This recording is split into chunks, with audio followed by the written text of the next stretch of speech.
Oh, we got a good one today. I have the pleasure of interviewing Sabeen Perwaiz, the president and CEO of Florida Nonprofit Alliance. And she's going to talk about advocacy in the nonprofit sector. So please enjoy this interview with Sabeen.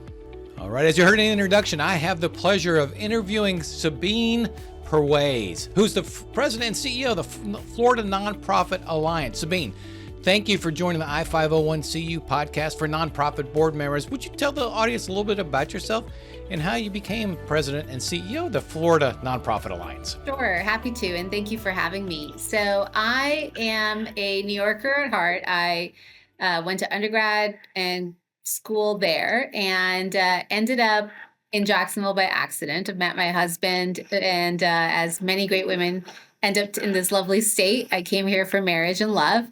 And was part of, a process of discovering myself of what do I want to do, because I came from the corporate sector and I had done my master's in international development. And obviously, Florida is not a source for international development. And that led me to the nonprofit sector. And the work that I can do is essentially similar. It's building capacity, improving the impact of the organizations. And I was encouraged to apply for the CEO role, for the first CEO for this organization, because I'd done a lot of startup work and they felt like I would be a good match for the organization. And my initial response was, no, I've never been a CEO before and I don't know what I would be doing. And like many women do, by the way. And then, of course, the board chair and the board at that time were wonderful and gave me all the encouragement and reinforcements to do it. But I had no idea what the organization was before I went on my interview and, had done that research afterwards. And I'm excited that it will be 9 years this April in this role. And it's become just intertwined with my life in so many different ways. Oh, and you have certainly grown this organization. I cannot believe it's been 9 years. I remember when you started, I guess we were both in high school at that time, right? No, but you've really done a remarkable job growing the organization. We're going to talk a little bit about that today, but what is the purpose of the Florida Nonprofit Alliance? It's a great question. So we are the state association of Florida's nonprofit sector. We see ourselves as providing the resources, the trainings to empower nonprofits through advocacy to do that well, to really have data-informed decisions for stakeholders who work with nonprofits. So we have a robust research portfolio now that I'm really proud of that allows us to talk about what the sector is actually experiencing and facing and seeing instead of assumptions. And on the flip side of it, same with how folks are giving to the sector, how compensation is being done within the sector, so that we're really having driving data-informed decisions instead of assumptions. And then, of course, having the sector's engagement and voice at the table with stakeholders like regulators for the state, Department of Finance, Department of State, Department of Agriculture and Consumer Services, making sure that the decisions that they make for nonprofits actually include the nonprofit voice. And then working to expand awareness and knowledge of the sector with elected officials, business partners, really making sure we're talking outside of our usual silos, because the sector usually speaks to itself and we need to be able to speak to those that care about us, that touch us, but don't necessarily know who and what the sector truly encompasses. Oh, well stated. And the sector she's talking about, of course, is the nonprofit sector.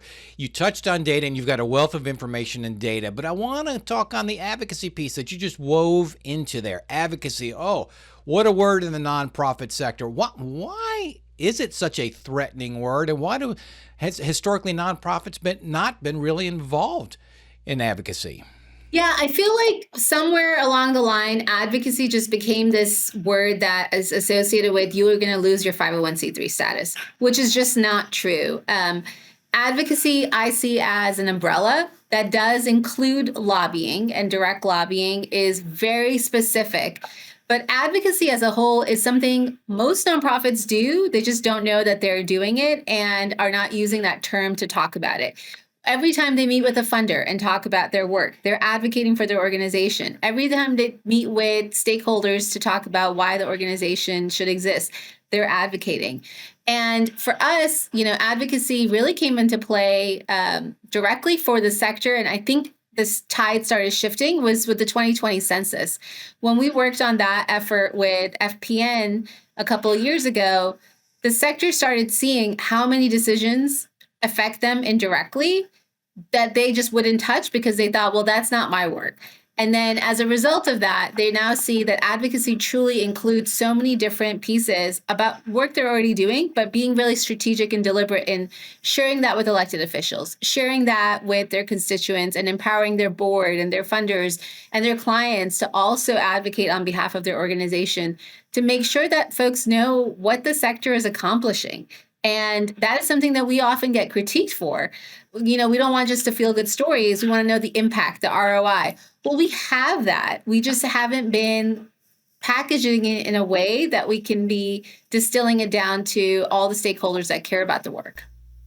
Oh, that's very good. So how would you define advocacy? What is it and what is it not?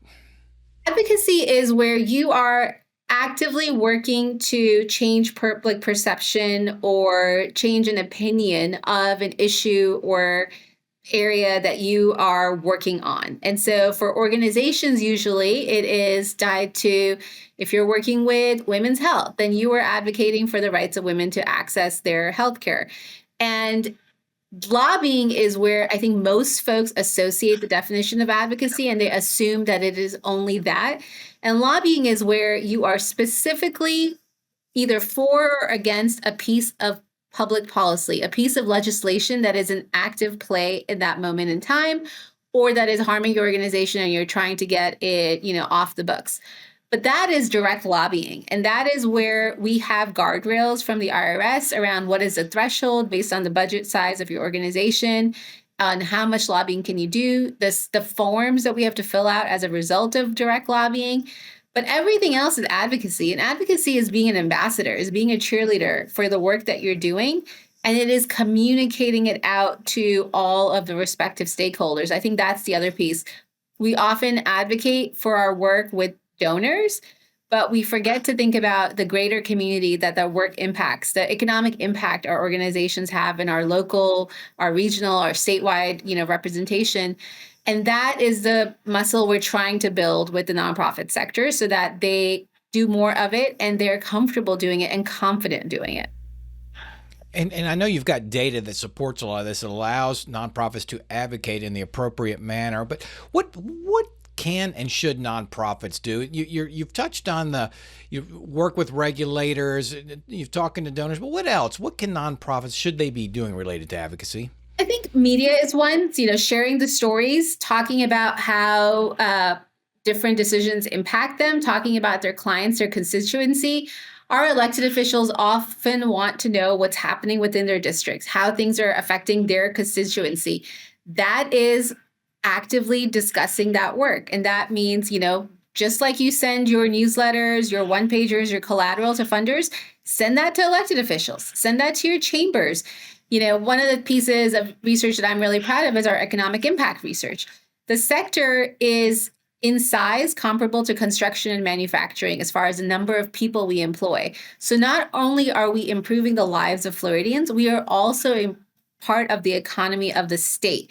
And sharing that, we have that information available widely on the website. It's not behind a paywall, so folks can use that for their templates, their boilerplates, their media stories. I think the other piece of it is also looking at when individuals come into a community, people are thinking about the usual suspects for donors, sharing the story of organizations and their work in newsletters for elected officials, in media, in different publications, but also those new communities that show up. That allows you to reach a whole new constituency of stakeholders that could be volunteers or donors. That is all work that I think folks think of maybe as marketing or communications, but that's also advocacy. You're talking about the return on investment, you're talking about the work, you're talking about the impact you have in your community, and ultimately the lives that you're improving in your community. Well, the way you describe it, advocacy doesn't sound so scary, and yet there are a lot of board members, and I work with a lot of board members that just, boy, you mention the word advocacy and it's immediate. They pull back and say, nope, we can't do that. So what would you say to board members? What is the opportunity they're missing by not allowing their organization to, quote unquote, advocate? I think it is such a great exercise for board of directors to walk through what would our public policy agenda look like? What are we actually trying to change? What are our priorities? And then do a matrix, where do we take a stand? Because one of the things that's happened since 2020 is, and I think why people are afraid is there's so many sign-on letters. There's so many, will you be part of this cause and speak up with us? And doing this exercise as a board gives both the leadership team and the executive director and the board clarity on where, as an organization, will we take a stand? Will we keep our head down and do the work that we're doing because we are trying to move the needle on this specific issue?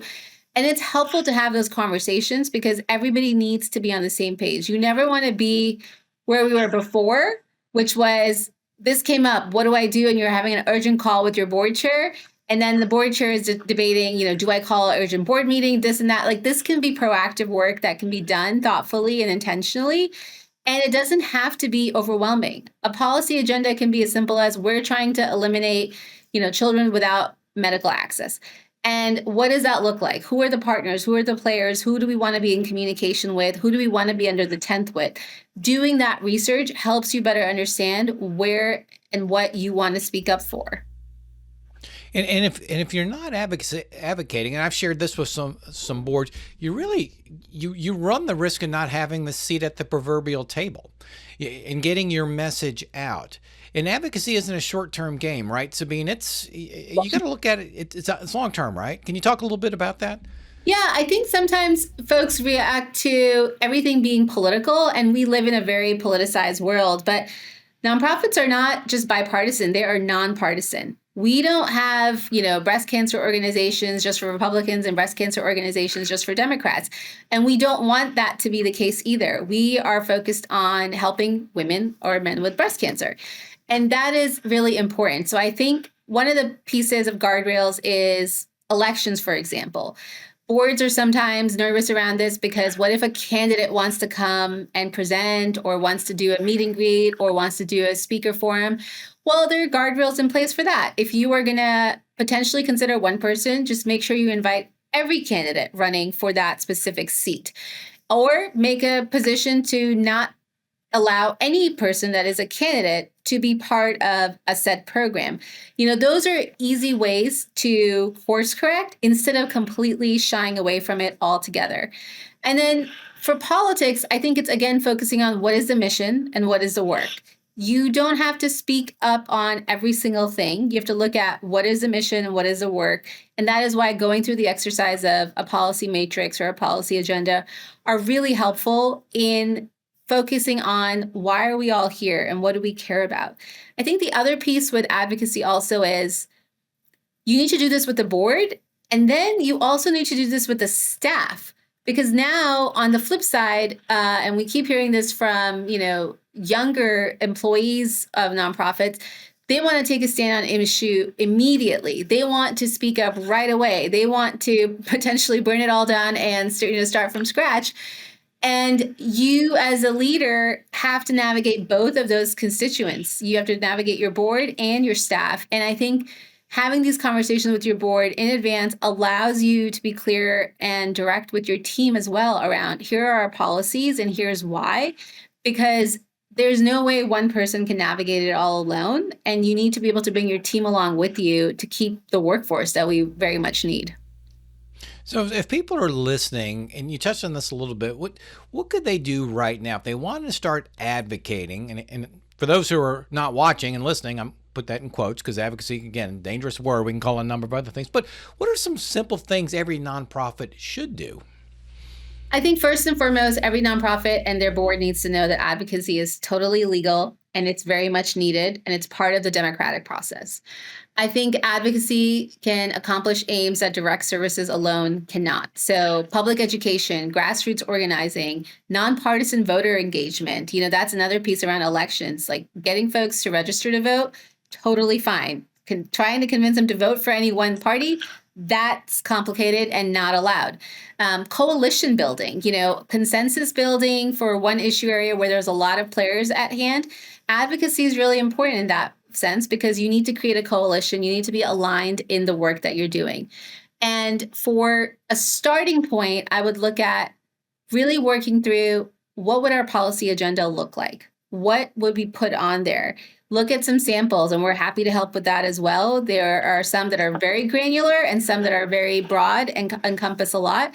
But starting there to have a conversation as a board, especially in these times where everything is political and everything is being politicized, it's really helpful to have guardrails because you never want a CEO to feel like, okay, I just got a call from this reporter to give a comment on this thing.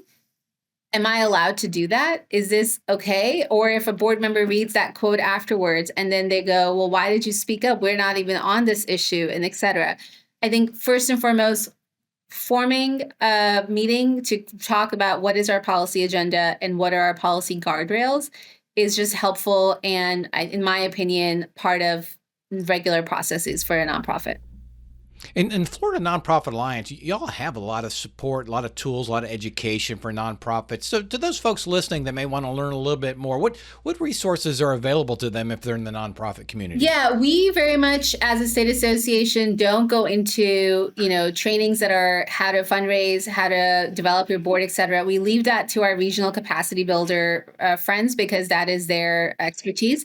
We focus our trainings on advocacy work. So Advocacy 101, measuring the success of your advocacy work, board roles and responsibilities with the advocacy lens. We customize workshops to do with board of directors to be able to walk them through that, especially because sometimes executive directors and CEOs feel like, well, I shouldn't be the messenger. It's better coming from an expert or a neutral body that's providing the why, setting a policy agenda, working in coalitions, nuts and bolts of state government, election season primer. Just we want to make sure that no nonprofit is made an example of in those times, and that everybody knows what their measures are for compliance and what the rules of engagement are.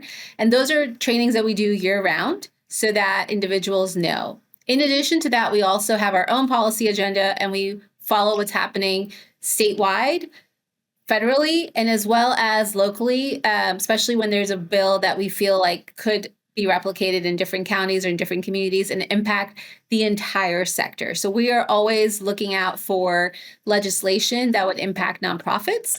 And like in Sarasota, for example, property tax exemption has been a big thing. So we worked with our partners, Selby Gardens, and made sure that property tax exemption was preserved at the state level. And we will always be doing that for the sector, whether or not an individual nonprofit is our member. Oh, and that's a great example. Anybody listening is from Sarasota, or most of the listeners are, they probably recall that challenging situation that happened. So is there any organization that should avoid advocating? So I think there are certain foundations that have parameters around how they can engage. I think the other piece that sometimes gets confused with nonprofits is a C3 versus a C4, which is a very different designation. And C4s, can give them PACs and have their own campaigns, et cetera. But, we're truly talking about C3s and what they should and should not do. And then I would say the other piece is elected officials is another area where I'm often surprised by how fearful nonprofits are in engaging with them and having conversations with them. But that is where advocacy comes into play right from the forefront. They shouldn't be creating bills without knowing the impact of those legislation on their constituents in their communities.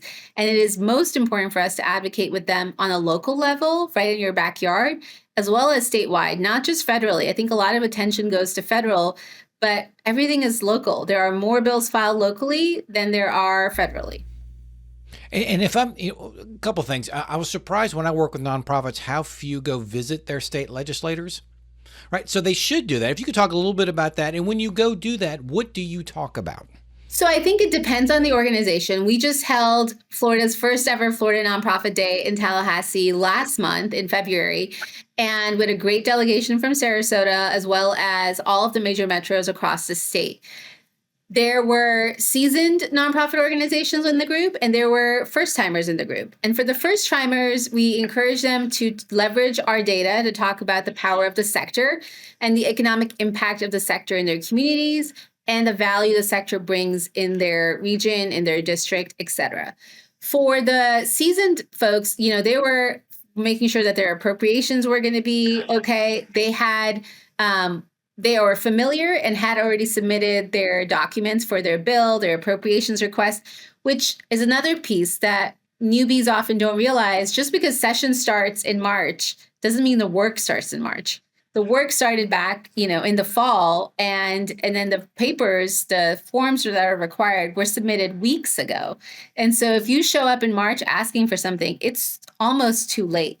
And so it really depends on the organization and what they're trying to accomplish. And if someone's trying to get appropriations, it's not going to happen that first year, but you start that work a year or two in advance and building relationships and building your case and showing the impact, the ROI, so that it's a win-win for everybody involved. And people are often also surprised that those meetings are 5 minutes, 10 minutes, 15 minutes. They're never an hour.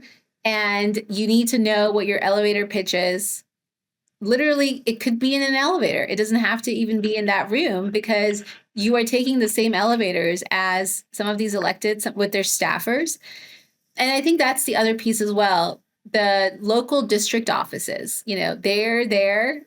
The staffers are the ones who determine which piece of material ends up in the trash or at the desk of the elected. So, building relationships, getting to know the team that works for the elected official is important. Sharing information is important. They have newsletters. They like photo ops. They want, meeting material too. And so use that to talk about your organization. Invite them for a tour, invite them for a visit. It doesn't always have to be tied to legislation as well, because it's ultimately making sure that they know the work that you're doing and can cite you. If someone says, oh yeah, this organization, do you know anything about it? Yes, I know, the foundation really well because of the work that they're doing with this population. It's getting them familiar with your work as well over time. It's all about relationships, isn't it? Even in that game. And so you can't just start a relationship today and expect something in return. It does build over time. And you also said you may only have 5 minutes, so we've got to be very succinct in what message you want them to understand and be able to regurgitate. So I like that, Sabeen. So is there anything else, as we're starting to wrap up, any other advice to nonprofits that are embarking on this journey, that are exploring, that are reluctant or resistant to pursuing advocacy? The whole world is changing, and it just does not serve an organization well to not do the legwork for this. Advocacy is at the crux of everything. And even if it doesn't directly affect you today, it can tomorrow. And you never want to be caught off guard with this. It is always better to be prepared and then never need to use it than to be caught off guard and then planning and responding to a fire. And I think that is just critical, which is why doing this legwork with the board, making sure they understand, talking to your team will just pay dividends in the long run. So you board members listening, you executive directors listening, now is the time to start if you haven't. And it is an ongoing process, a very long game.